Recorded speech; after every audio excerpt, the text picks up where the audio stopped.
자, 우리 다 같이 사도신경으로 우리의 신앙 고백하심으로 기독교수의 원리 예배를 시작하겠습니다. 전능하사 천지를 만드신 하나님 아버지를 내가 믿사오며 그의 아들 우리 주 예수 그리스도를 믿사오니 이는 성령으로 잉태하사 동정녀 마리아에게 나시고 본디오 빌라도에게 고난을 받으사 십자가에 못 박혀 죽으시고 장사한 지 사흘 만에 죽은 자 가운데서 다시 살아나시며 하늘에 오르사 전능하신 하나님 우편에 앉아 계시다가 저리로서 산 자와 죽은 자를 심판하러 오시리라. 성령을 믿사오며 거룩한 공예와 성도와 서로 교통하는 것과 죄를 사하여 주시는 것과 몸이 다시 사는 것과 영원히 사는 것을 믿사옵나이다. 아멘. 찬송가 200장을 부르겠습니다. 돌고 묘한 그 말씀 생명의 말씀은 귀한 그 말씀 진실로 생명의 말씀이 나의 길과 믿음 밝히 보여주니 아름답고 귀한 말씀 생명샘이로다. 아름답고 귀한 말씀 생명샘이로다. 귀한 주님의 말씀은 내 노래 되도다. 모든 사람을 살리는 생명의 말씀을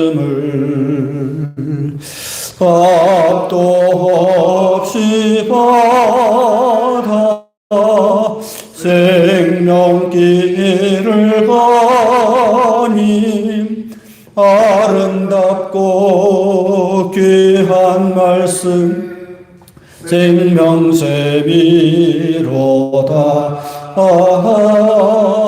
아름답고 귀한 말씀 생명샘이로다.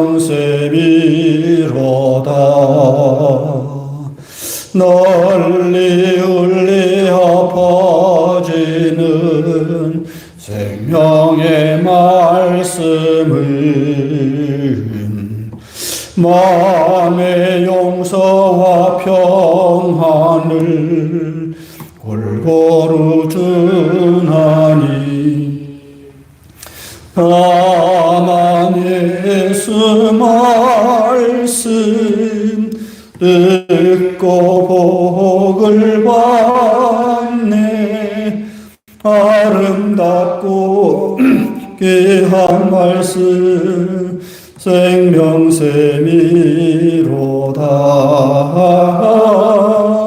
아름답고 귀한 말씀 생명샘이로다.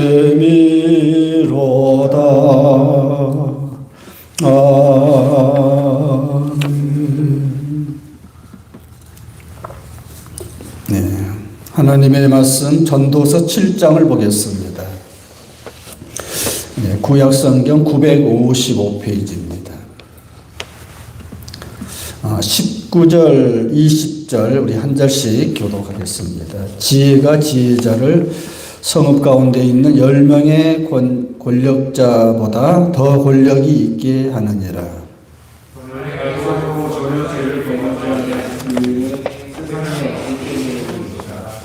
아멘. 전도서를 지혜문학이라고 그랬죠. 지혜문학. 19절에 보면 지혜라는 말이 나오죠. 지혜. 이제 그러니까 그 핵심어를 잘 잡으면 그 중요한 어떤 핵이잖아요. 계란 오면은 노란자 같이 우리가 핵심어를 잘 잡아야 돼요.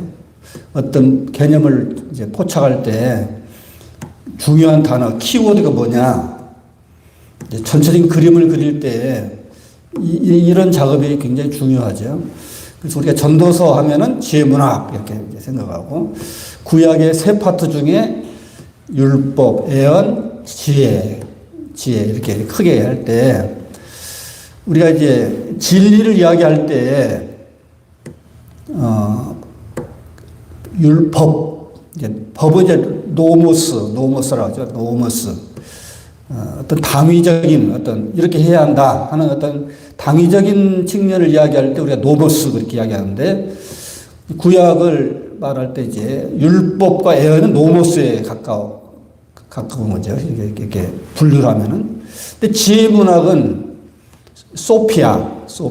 우리가 흔히 이제 철학할 때 필라소피아 그러잖아요. 필라라는 필로스, 사랑한다, 지혜를 사랑한다. 이게 이제 일본 사람들이 그거를 필라소피를 철학이라고 이제 번역을 했는데, 우리가 알고 있는 그 철학적인 용어, 우리 이제 사회과학에서 말하는 모든 과학적인 용어는 일본 사람들이 다 개념화 시킨 거예요. 사상, 뭐 생활, 뭐 사고, 철학, 뭐 윤리, 뭐 이런 말들은 전에 그 동양에서는 없었던 용어들인데, 일본 사람들이 서양 사상을 이제 처음에 이제 제일 먼저 접한 사람들이 일본 사람들이잖아요. 그래서 그 사람들이 처음에 이제 번역을 할 때 이런 말로 다 번역을 해준 거예요. 그러니까 우리는 뭐 일본 놈들 하면 나쁘게 보지만, 사실 우리가 일본에게 그 혜택을 받은 게 굉장히 많아요.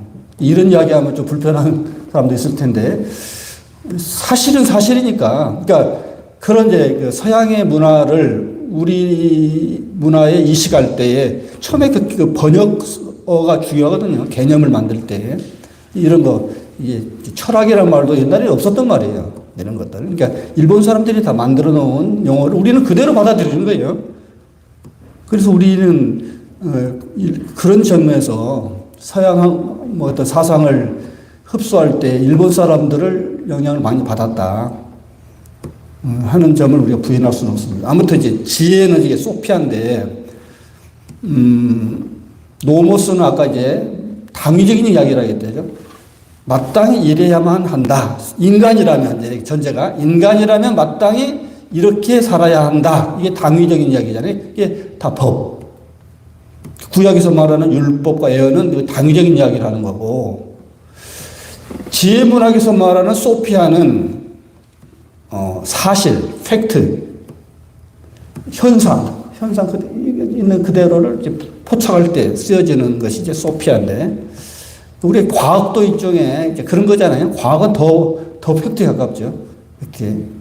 그래서 우선 지식, 과학, 이렇게 기술 이런 것들은 다 팩트에 해당하는 건데, 아무튼 이제 지혜문학은 이제 그런 성격이 다 크게 이제 우리가 성격을 이해할 때 이제 그런 식으로 이제 접근하면은 좀 이해가 빠릅니다. 그래서 이제 19절 이제 지혜가 이렇게 나오죠. 지혜, 소피아죠. 지혜가 지혜자를 성읍 가운데 있는 10명의 권력자들보다 더 능력이 있게 하느니라. 마치 그 의인, 사람인 것처럼, 이런 걸 우리 의인법이라고 하잖아요. 의인. 마치 지혜는 어떤 사람인 것처럼, 또 마치 또 여신, 지혜는 또 소피아는 좀 여신에 가까운 그런 느낌도 있어요. 아무튼 이제 그렇게 봅시다 한번. 지혜가 지혜자를, 거기서 두 가지 나오죠. 지혜자가 있고 권력자가 있는데, 한 명의 지혜자가 성 안에 있는 10명의 권력자보다 더 낫도록 능력이 있게 만들어줬다. 이런 표현이에요. 그러니까 흔히 우리가 이제 그 삼국지나 이렇게 그 어떤 중국 어떤 그런 천하통이라는 그런 걸 볼 때, 그 장군을 분류할 때 덕장, 지장, 용장 그렇게 표현하죠. 장군들 중에서도 그 뭐 장비와 같이 장비 있잖아요. 이런 사람은 힘만 센 거예요. 용장이죠, 용장. 그냥 물리적인 힘만 센 사람. 그 사람보다 더 좀 나은 사람은 지장이라고 그래요. 지장. 제갈공명 같은 사람. 또 손자병법을 만든 그 손자 같은 사람은 지장이라고 그래요. 꾀가 많은 사람. 꾀가 많은 사람. 그러니까 용장이 지장을 이길 수 없죠. 그러니까 뭐 물리적인 힘이 센 깡패같이 폭력적인 힘이 센 사람은 머리 똑똑한 사람한테는 못 당해내죠. 그러니까 사회가 좀 어수룩하고 좀 저급한 사회는 깡패 같은 놈들이 다 장악하죠. 근데 사회가 좀 발달될수록 지혜 있는 자가 힘 있는 사람을 이렇게 제압할 수 있는 사회가 되면 좀 많이 사회가 선진화된 거죠. 선진화된 거죠. 근데 지장. 근데 지장은 또 덕장한테 또 꼼짝 못해요. 그러니까 유비 같은 사람은 덕장이죠, 덕장. 그러니까 이렇게 이제 분류가 되는 거예요. 그러니까 마치 그런 느낌이에요. 이제 지혜는 권력자는 나름 어떤 용장 같은 거죠. 힘이 있어서 깡패같이. 우리가 이제 권력을 쥔 사람들 보면은 세계사에서 세계를 쥔 영웅들을 보면 되게, 이렇게 좀 초창기에는 폭력적인 힘이 있는, 물리적인 힘을 가진 사람들이 세계를 지배하죠. 근데 지금은 우리가 21세기 이렇게 올라올수록 보면은 그런 사람보다는 머리 똑똑한 사람이 잡죠. 그죠? 잡잖아요. 깡패보다는 그래도 사법고시 패스한 그런 판검사나 이런 사람이 장악하잖아요. 머리 똑똑한 사람들이. 이런 느낌이죠. 그러니까 그래서 이제 19절을 이해할 때 마치 그런 느낌이에요. 지혜는 지혜자를 10명의 그 권력자, 힘 있는 사람보다도 더 능력 있게 만들어준다. 이런 이제 느낌을 알겠죠? 그렇다. 선을 행하고 전혀 죄를 범치 아니하는 의인은 세상에 없기 때문이다. 의인은 없나지 하나도 없다. 우리가 의인 할 때 의인이나 죄인이라는 것은 사실 절대적인 개념은 없죠. 상대적이죠. 그 사람보다는 의롭지, 이 정도지. 상대적이죠. 되게 다. 그리고 스펙트럼으로 따지면은, 절대의에 가까운 사람, 절대악에 가까운 사람, 중간에 이렇게 스펙트럼으로 그렇게 표현할 뿐이지, 절대악인, 절대의는 없죠. 우리가 세상을 좀 그렇게 좀 봐야 돼요. 흑백 논리로 보면 안 되죠. 흑백 논리로 보면 안 됩니다. 그러니까 우리 사고는 굉장히 흑백 논리로 가깝죠. 마치 이진법처럼 0 아니면 1 이런 식으로. 그러니까 사실은 그런 식으로 세상을 보는 중국의 음양 오행성도 음과 양이 이런 식으로 이분법으로 보잖아요. 이렇게. 그런 식으로 세상을 보는 분별하는 그런 것이 익숙해요, 우리가 사실은. 근데 현대에 올수록 흑백 논리 이런 것이 아니라 극단적인 두 가지가 아니라 다양성. 스펙트럼이 굉장히 다양하단 말이에요. 그래서 우리가 그걸 인정할 줄 알아야 돼. 그걸 볼 줄 알아야 돼요. 너무 이렇게 0 아니면 1, 기면 기고 아니면 이런 것은 없어요, 사실은. 없죠. 요새 양자 물리학에서도 이제 그런 이야기를 하잖아요. 절대적인 법칙이란 게 어디 있어? 다 상대적이지. 어디서 어디가 눈에 보이는 건 없다는 거예요. 확률적으로만 존재할 뿐이지, 필연적으로 존재하는 법칙은 없다. 이러잖아요, 이제. 21절에 또한 사람들이 하는 모든 말에 네 마음을 두지 마라. 그리하면 네 종이 너를 저주하는 것을 듣지 않으냐. 우리가 이제 흔히 뒷담화가 많죠. 여러분, 우리가 스스로 자기 자신을 항상 옳다고 생각하는 독선적인 생각을 하고 있습니다. 되게, 나 정도면 괜찮지. 누가 나를 뒷담화하겠어. 그렇지만은, 아까 이제 20절에도 나온 것처럼, 완벽한 의인은 없죠. 누구나. 한경진 목사님 하면 우리가 이제 예를 들어서 한경진 목사님 하면은 그래도 그 성자에 가까운, 성자는 아니죠. 아까 말한 것처럼 100% 성자는 없어요. 스펙트럼으로 보면은 성자에 좀 가까운, 많이 접근하는 분이죠. 한경진 목사님 같이 우리가 볼 때 굉장히 성자 레벨에 있는 우리 수준을 볼 때, 우리가 판단할 때 대단한 분인데, 한경진 목사님이 돌아가실 때 일화 중에 하나가, 우리 남한산성에 이제 은퇴하시고 남한산성에 가셨잖아요. 그러니까 거의 돌아가실 쯤 됐을 때 정신 오락가락 할 때가 있었다고 그래요. 이렇게 찾아가면 좀 누구야? 이렇게 좀 분별이 안 되는 그 정도 상태가 있을 때에 어떤 분이 찾아갔는데, 너 박장도지 하면서 막 소리를 지르더래요. 소리를. 그러니까 이제 우리가 이제 유추해 보건데 아마 이제 영락교회 장로님들이 다 훌륭하지만 또 개 중에는 또 뭐 별스러운 사람도 있잖아요. 그래서 아마 누군지는 모르겠는데 박장로라는 분이 굉장히 괴롭혔던 모양이에요. 여러분이. 그분인지 아닌지 어떤 장로님은 목사님의 비리해가지고 100가지를 써왔다는 거예요. 100가지를. 목사님, 첫째, 이러이러한 문제, 두 번째, 이런 100가지를 써왔다는 거예요. 목사님이 고쳐야 할 거. 그래서 딱 제시를 하더라는 거예요.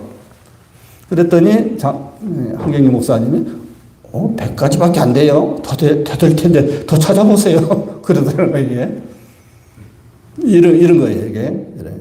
그러니까, 한경희 목사님 같은 거의 성자급의 분도, 물론 이제 100가지가 그분이 볼 때는 못마땅한 부분도 보였겠죠. 사실 보였겠고, 또 어떤 영적인 시기심도 있을 것이고, 뭐 복합적으로 나왔겠죠. 그러니까 우리가 이제 남이 나를 다 좋게 볼 것이다 하는 착각을 버려야 돼요. 착각을. 그런 사람 없어요. 그런 사람은. 그러니까 누구든지 뒷담화의 대상이 될 수 있다. 나도. 그러니까 그렇게 생각하고 살아야 편하다. 제가 73사단 도노에 있는 거기 73사단 군종참모로 있을 때 우리 참모장이 교인이었어요. 교인이었는데 이분이 굉장히 인품이 좋아요. 아주 인품도 좋고 뭐 믿음도 좋고. 그런데 이제 우리 이제 아침에 구보를 하거든요. 이렇게 간부들이 구보를 하는데 막 구보를 하는데 어떤 분이 이제 그 참모장을 막 험담하는 거예요. 막 이제 흉내 내면서 뭐 어쩌고 저쩌고 그 사람을 녹화하는 거예요 지금. 그런데 참 희한하게 그때 어떻게 참모장이 제 뒤에서 들었어요. 들었단 말이에요. 자기가 평소 했던 그 말투로 막 자기를 막 그렇게 갖고 노는데, 그러니까 보통 사람 같으면 이게 큰일 날 노릇이죠, 지금 엄청난 일이 벌어진 거잖아요. 군대에서 참모장 하면은 어마어마하거든요. 사단장 바로 밑에 2인자인데. 그런데 그래서 이제 제가 유심히 이분이 이런 상황을 어떻게 처리할까 굉장히 아주 유심히 봤는데, 이분이 웃고 있더라고요.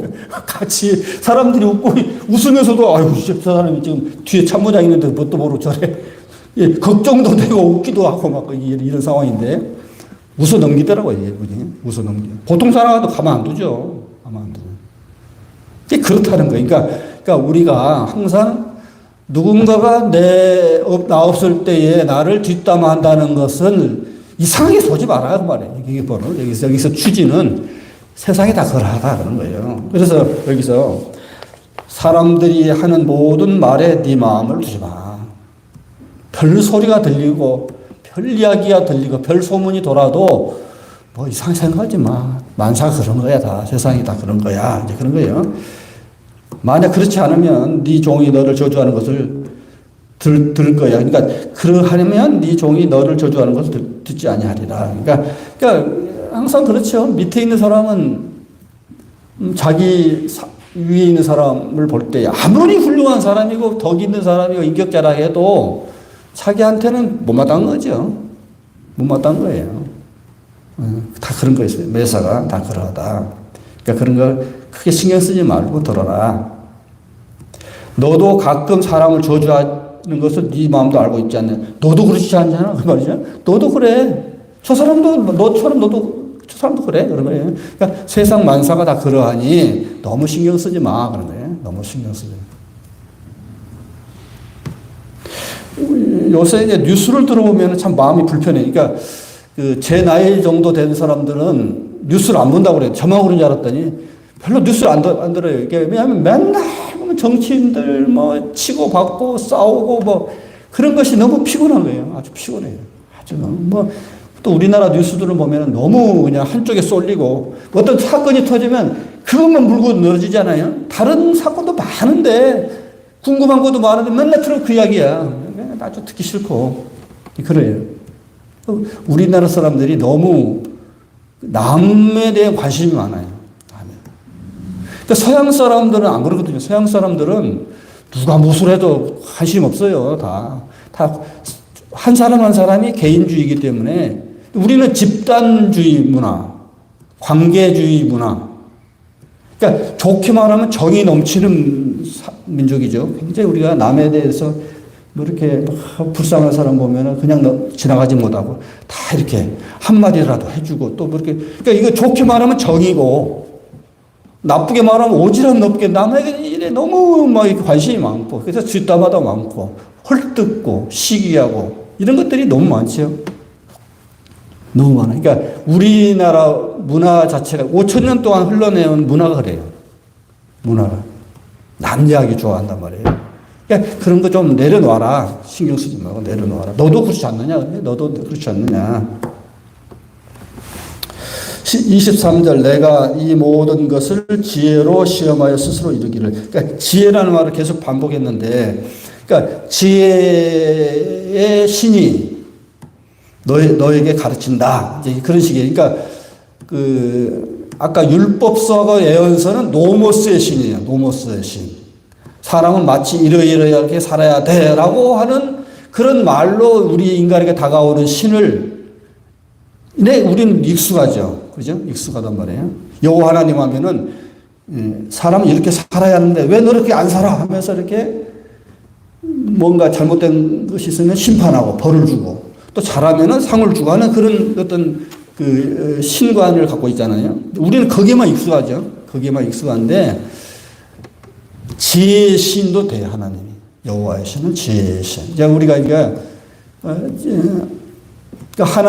세상을 하나님이 창조하셨다라고 표현하는 그런 논법과 또 세상 모든 속에는 만물 속에는 하나님이 내재하셔서 마치 초월하기도 하지만 내재하여서 세상을 움직이는 어떤 힘 그걸로 이제 하나님을 표현하기도 하죠. 요새.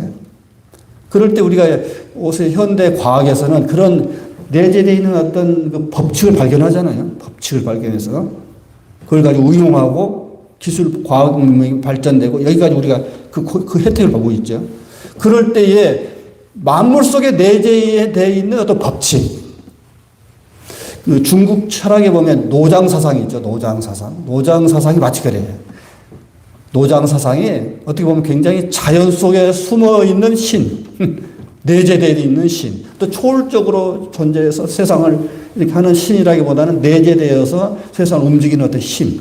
그걸 또 도라고 표현하기도 하죠. 도. 세상의 존재를 있게 하고 세상 모든 만물을 운행하는 어떤 원리, 이걸 도라고 하잖아요. 그거를 이제 지혜라고 표현해요. 서양 문화에서는 그걸 지혜라고 표현해요. 지혜라고 표현하죠. 로고스도 일종의 좀 어떤 그런 것이 있어요. 로고스.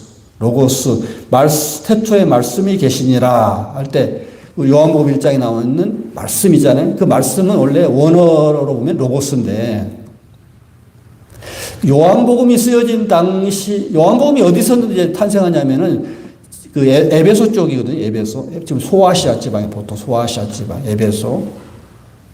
그쪽에 그 요한복음이 탄생했을 때의 세상을 지배하는 지배 원리가 로고스 사상이었어요. 로고스 사상. 우리가 철학사를 보면은 헬레니즘 문화가 발달됐던 시대가 있죠. 알렉산더가 페르시아, 인도까지 쫙 정복했잖아요. 그때 당시에 그 철학 중에 하나가 이제 뭐 에피크루스 철학도 있고 뭐 스토아 철학도 있고 다 그런데 그때 당시에도 이제 했던 핵심어는 로고스예요. 그러니까 세상을 있게 하고 세상을 움직이는 어떤 힘. 그걸 이제 로고스로 표현했는데 그런데 이제 요한복음 기자가 태초에 로고스가 있었다 이렇게 표현해요. 그러니까 우리가 이제 그런 철학적인 원리를 또 이해를 하면 성경이 굉장히 쉽게 표현되는데 그 로고스가 세상을 만들었다 이렇게 표현하는데 그 로고스가 말씀이 되어 육신이 되어 오신 분이 예수님이야 이렇게 이제 연결시켜 주는 거죠. 접근시켜 주는 거예요. 그러니까 우리가 이제 지혜, 어떤 원리, 로고스 다 똑같은 맥락. 세상을 움직이는 힘들인데 그래서 내가 이 모든 것을 지혜로, 그 로고스로, 소피아로, 비슷하네. 시험하여 스스로 이르기를 내가 지혜 있는 자가 되리라고 이제 다짐했다는 거예요. 이 전도서를 쓴 사람이죠. 전도서 쓴 사람도 이제 어떤 노모스적인 어떤 하나님보다는 지혜에 가까운 하나님을 좀 또 이제 선호하는 거예요, 이 사람은. 그래서 내가 참 지혜자가 되고 싶었다. 그래서 어떻게 하든지 내가 참된 어떤 진리를 얻으려고, 동양식으로 하면 내가 도를 깨달으려고, 이렇게 깨달으려고 무진무지 노력했다. 하라고 하였으나, 지혜가 나를 멀리 하였도다. 내가 지혜로운 자가 되기를 원하면 원할수록 지혜에서 멀어지는구나. 이런 경지는 굉장히 대단한 경지입니다. 그러니까, 우리가 이제 흔히 지식이 많아지고 지혜가 많아지면 모르는 분야를 많이 알면 알수록 이제 세상을 더 많이 안다고 생각하잖아요.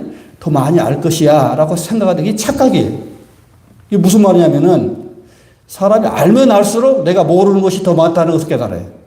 마치 비유로 말하면은 내 지혜의 섬이 넓어지면 넓어질수록 내가 모르는 해안선이 더 넓어진다. 그러니까 섬이 커지면 커질수록 해안선이 넓어지죠. 그죠? 그러니까 내가 많이 알면 알수록, 많이 깨달으면 깨달을수록 내가 더 많은, 모르는 것이 없어지는 게 아니고 내가 모르는 것이 더 많다는 것을 깨달아지는 거예요. 이게 굉장한 거예요. 이게 굉장한 거예요.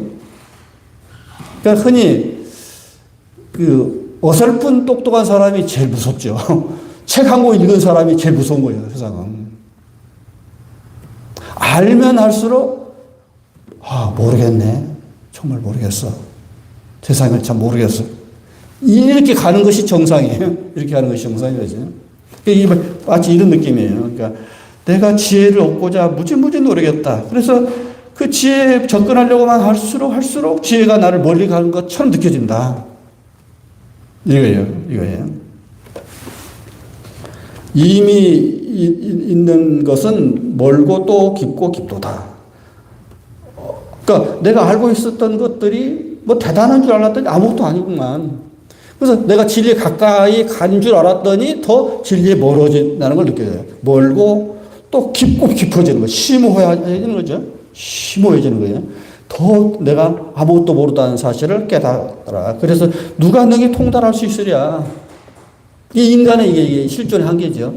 그러니까 우리가 그러니까 지식을 통해서 뭔가를 추구하면 추구할수록 인간의 한계를 깨닫고 하나님한테 가는 사람이 정상이에요, 사실은.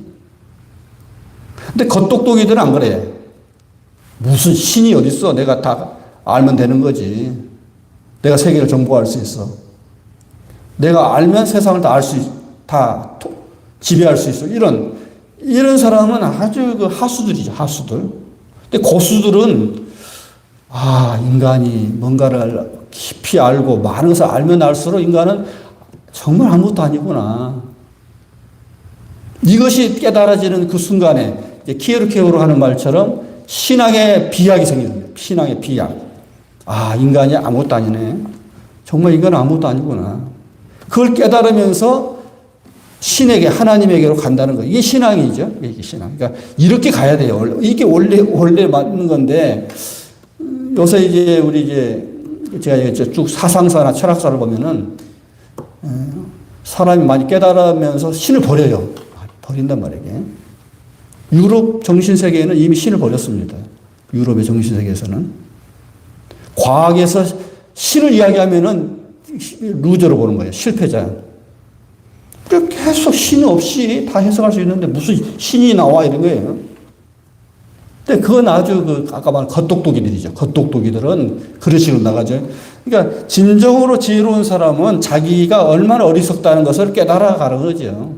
그래서 어느 순간에 하나님 앞에 무릎을 꿇고 은혜를 구하는 이게 진짜 신앙이죠. 이게 신앙이란 말이에요. 그래서 내가 돌이켜 전심으로 지혜와 명철을 살피고 연구하여 악한 것이 얼마나 어리석은 것이요 어리석은 것이 얼마나 미친 것인지를 알고자 하였더니 마음은 올무와 금을 같고 손은 포순과 같은 여인은 여기까지. 마음은 올무와 금을 같고 손은 포순과 같은 여인은 사몽보다 더 쓰다는 사실을 내가 알았도다. 이게 여기 보면 참 우리가 이제 성경이 좀 약간 여자들을 좀 요새 이런 식으로 말하면 굉장히 여성 페미니스트들한테 굉장히 공격받죠. 근데 우리가 이제 역사를 쭉 보면은 여자가 인간으로 대접받는 것은 아주 최근입니다. 아주 최근이에요. 여자가 하나의 남자처럼 동등하게 대우를 받는 그것도 아주 최근의 일이에요. 최근이에요. 그러니 뭐 이건 성경은 몇천 년 전에 쓰인 것이기 때문에 여자에 대해서 그렇게 존중을 하지 않죠. 그러니까 그런 느낌을 우리가 받아야 돼. 그렇게 생각하면서 봐야 돼요. 그런데 마치 여자를 어떻게 보냐니까 올무와 같다. 남자에게 있어서 올무와 같다. 마음이 꼭 올무와 같다. 그물과 같다. 꼭 옥죄인다 이 말이에요. 그리고 손은 포수와 같다. 남자를 꼼짝 못하게 한다. 그러니까 그 그리스 사람들을 이 여자를 어떻게 이제 표현하냐면은 아름다운 재앙이라고 표현했어요. 아름다운 재앙. 이런 말들은 참 좋은 말이니까 좀 기억해 둘 필요가 있어요. 그리스 사람들이 여자를 볼 때 한마디로 어떻게 개념화시켰냐면은 여자는 남자에게 있어서 아름다운 재앙이야. 그래, 이쁘지, 매력적이지, 나를 흥분시키고 나를 행복하게 할 것 같은 아름다운 어떤 매력이 있지, 끌게 하는 거죠. 근데 재앙 이렇게 나오는 게 좀 묘한 말이죠. 여자는 남자에게서 아름다운, 마치 이 표현이 지금 26절이 마치 그런 느낌이에요. 마음은 올무와 같고 금을 같고 손은 포순과 같은 여인은 사망보다 더 쓰다 하는 사실을 내가 알았다. 여자들에 대한 어떤 감상, 이제 느낌을 이렇게 표현한 거예요. 그러므로 하나님을 기쁘게 하는 자는 이 여인을 피하려니와 죄인은 그 여자에게 붙잡힌다. 그러니까 어리석은 사람들이 여자 그 치마폭에 쌓여있지. 지혜로운 사람은 떨어진다. 그런 의미예요. 흔히 우리가 이제 그 화성에서 온 남자, 금성에서 온 여자, 뭐 또 바뀌었는지 모르겠는데 하여튼 그렇게 표현하죠. 그러니까 우리가 이제 그 성인으로서 다 이제 다 결혼한 사람들이잖아요. 이제 그럴 때에 그 부부 관계에서 나오는 그 갈등의 문제는 굉장히 다양하죠. 다 다양하고. 자, 이 문제는 참 수수께끼 같고, 이건 참 풀릴 때 안 풀리는 문제지요. 그죠? 아주 어렵단 말이에요. 인간관계란 것이. 도대체 여자는 모르겠어. 이런 거예요. 여자는 도대체 살면 살수록 모르겠어. 이런 거예요. 남자가 그렇게 생각하면은 그만큼 여자도 그렇게 생각하는 거예요. 지금. 똑같은 거예요. 지금. 아까 말했죠? 너도 그러잖아. 그러니까 상대적으로 보면 저 사람이 이해할 수 없다고 말하면 그 사람도 나를 볼 때 그런 거예요. 그 똑같은 그 작용과 반작용 똑같은 비율로 그래요. 그래서 요새 뇌과학에서 이제 많은 것을 밝혀냈잖아요. 여자의 뇌와 남자의 뇌가 다르다. 그러니까 생각 자체가 다르다는 거예요. 그러니까 생각 자체가 다르다. 그러니까 그걸 인정하면서 시작하면 아주 쉬워요. 아까 왜 흑백 논리 이야기 했는데, 나하고 다르면 무조건 이게 흑백 논리죠. 근데 요새는 21세기를 흔히 이제 포스트 모더니즘 시대라 하는데, 포스트 모더니즘 시대의 특징 중에 하나는 다양성을 인정하자는 거예요. 다양성을 인정하자. 옛날에 획일성, 강자가 만든 법이 기준이고 거기에 오케이 하면 선, 아니면 악 이렇게 되고요. 모든 게 강자의 위치에서 기준을 만들었단 말이에요. 근데 지금은 기준이 없다는 거예요. 기준이 없다. 각자가 다 기준이다. 그 소크라테스 바로 전에 프라토고루스가 했던 말, 인간은 만물의 척도다. 근데 옛날에는 그게 무슨 소리가 했던, 요새 이제 그게 이제 해석이 되더라고요. 이게 무슨 말이냐면은 제가 성경 공부 시험 시작할 때 성경을 캐논이라고 그러잖아요. 캐논이라는 것이 척도, 잣대예요. 그러니까 모든 것을 이해할 때 하나의 기준, 이게 척도죠. 그러니까 우리 신앙인에 있어서는 성경이 마치 그런 존재죠. 성경이 모든 것을 재는 하나의 표준, 기준이 되는 거잖아요. 그런 식으로 해석하면은 인간이야말로 모든 만물을 이해하는 하나의 척도다. 그러니까 인간이 중심이 되는 거예요. 인간 중심. 인간 중심. 그런 식으로 말하면은 우리 한 사람 한 사람이 다 척도예요. 내가 저 사람을 평가할 때 나의 잣대가 있는 거고 저 사람도 나를 볼 때 저 사람의 잣대가 있는 거예요. 그러니까 그걸 인정할 줄 알면은 다양성이 인정돼요. 그러니까 나와 다르다고 틀린 것이 아니에요. 우리 흔히 그렇게 생각하죠. 나와 다르면 다 틀린 것. 이렇게 우리는 너무 획일적인 사회에서 살았기 때문에 나하고 다르면 다 나쁜 놈이야. 저건 타도해야 돼. 죽여야 돼. 우리 민주사회에서 저 새끼 빨갱이야 그러면 죽는 거예요, 이거. 그죠? 그런 식이에요. 그러니까 중세 때는 마녀 사장하잖아요. 우리와 좀 다른 거. 무조건 처리해야 돼. 이렇게 흑백 논리로 세상을 봤죠. 근데 지금은 그렇지 않다는 거예요. 한 사람 한 사람이 다른 사람, 자기가 기준인 거예요. 아, 저 사람은 저런 기준으로 보는구나. 저런 관점으로 세상을 보는구나. 그걸 인정해 주자는 거예요, 다. 인정해 주자. 그러니까 아까 남자, 여자 얘기했는데, 남자는 남자의 기준으로 여자를 본단 말이에요. 그러니까 도대체 이해할 수 없는 거예요. 어떻게 여자가, 사람이 저렇게 생각할까? 여자는 또 여자 입장에서 남자를 볼 때, 왜 저럴까? 남자들은 왜 저럴까? 그게 계속 이제 서로 핀트가 안 맞으니까, 마치 이제 그 2인 삼각경기 할 때 서로 이렇게 잘 맞춰서 가면은 좋잖아요. 근데 이게 잘 안 되잖아요. 스텝이 잘 엉키죠, 이렇게 다. 그런 거예요. 그러니까 부부관계 갈등은 다 거기서 오죠. 저 남자는 왜 저래? 저 여자는 왜 저래? 그래, 서로 그런단 말이에요. 근데 여자의 특성을 알고 남자의 특성을 알면 아, 우리와는 다르구나. 그러니까 뇌과학에서 그걸 밝혀냈어요. 그거를. 근데 그게 좀 약간 진화론적으로 생각하면은 여자는 집에서 살림을 가꾸고 사람 이렇게 식구들을 이렇게 하는 그런 것에만 다 이제 모든 것이 다 잡혀 있고 남자는 밖에 나가서 뭔가 짐승도 사냥해 와야 하고 막 전쟁도 해야 하고 이런 데만 이렇게 활동을 했잖아요. 그러니까 뇌 자체가 발달이 서로 다르다는 거예요, 지금. 전혀 다른 거예요. 그걸 인정할 줄 알아야 돼요. 그걸, 아, 여자들은 저렇구나. 아, 남자는 저렇구나. 이렇게 이해하는 걸. 그러니까 바로 이제 그렇지 못한 시대에서 쓰여진 거예요. 이 말씀들은. 그러니까 오늘날 우리가 이제 좀 약간 인문학적인 그런 그 현대 가장 발달된 걸 가지고 옛날 고대 이렇게 문서들을 해석할 때는 아, 그 당시에는 사람들이 이랬었구나. 이렇게 지나가야지. 그렇지 않으면 큰일 나요, 다. 그러니까 이것도 이제 그런 느낌이에요. 약간 그러니까 아, 여자들은 왜 저렇게 남자들을 자꾸 올무에 가두려고 하지? 왜 그물로 가두려고 하지? 포승으로 자꾸 나를 옥죄일로 가지?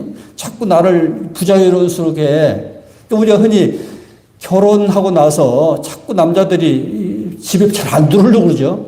이제 약간 좀 일월 관계가 끝나면. 왜 그럽니까? 여자들이 자꾸 자기를 올무에 쓰려고 자꾸 자기 위주로 뭔가를 남자를 조종하려고 하고 그러니까 겉돈단 말이에요, 이게. 여기 표현이 그런 식이에요. 여자들은 올무와 같지 마음 씀씀이가 그물 같아. 꼭 포승줄로 손은 나를 얼매려고 해. 그래서 그런 여자는 사망보다도 더 쓰리 써. 그러니까 죽는 것이 제일 쓰리 쓴 경험이잖아요, 우리 인생에 있어서. 그런데 그 죽음보다도 더 써. 라는 사실을 내가 알았다. 이런 거예요. 요새 여자들이 볼 때는 굉장히 불쾌한 용어들이죠. 아주 불편하단 말이에요, 이건. 그러므로 하나님을 기쁘게 하는 자는 여인을 피하려니와 피해야 돼. 그런 거예요. 이런 말을 하더라고요. 요새 우리가 사회적 거리라고 그러죠. 사회적 거리를 두자. 그 거리라는 것이 참 인간관계에서 굉장히 너무 가까워도 안 되고 너무 멀어도 안 되고 하는 그런 인간관계가 다 그렇잖아요. 그럴 때 제일 가까운 거리는 부부관계의 거리가 제일 가깝죠. 그죠? 한 몸도 되잖아요. 막말로 말하면 한 몸도 되고 그러죠. 굉장히 가깝죠. 세상에 이런 관계가 없죠. 그런데 또 싸운단 말이에요. 또 이게 참 묘한 거죠. 부부관계라는 게 참 묘한 거예요. 그래서 그 어느 책을 보니까 같이 따로따로 이런 표현을 쓰더라고요. 같이 따로따로. 요새는 너무 사람들이 똑똑해지다 보니까 결혼 안 하고, 그죠? 결혼 안 해. 아유, 보니까, 우리 엄마 아빠도 보니까 별로 좋은 것 같지도 않고, 우리 언니들, 형들이 결혼한 거 보니까 별로 안 것 같지도 않고, 별로 다 알아버렸어요. 그래서 결혼 안 해, 이런 거예요. 안 해. 결혼을 같이 살더라도 결혼식은 안 해, 뭐 이런 거. 또 결혼을 하더라도 애는 안 낳아, 뭐 이런 거. 벌써 많이 알아버린 거죠.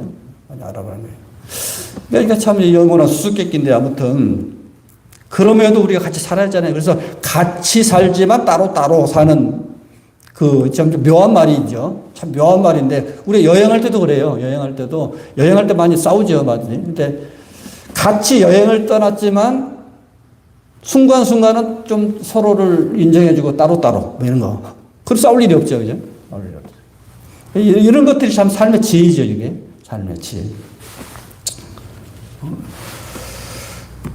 전도자가 이르되 보라 내가 낱낱이 살펴 그 이치를 연구하여 이것을 깨달았노라. 내 마음이 계속 찾아보았으나 아직도 찾지 못한 것이 이것이라.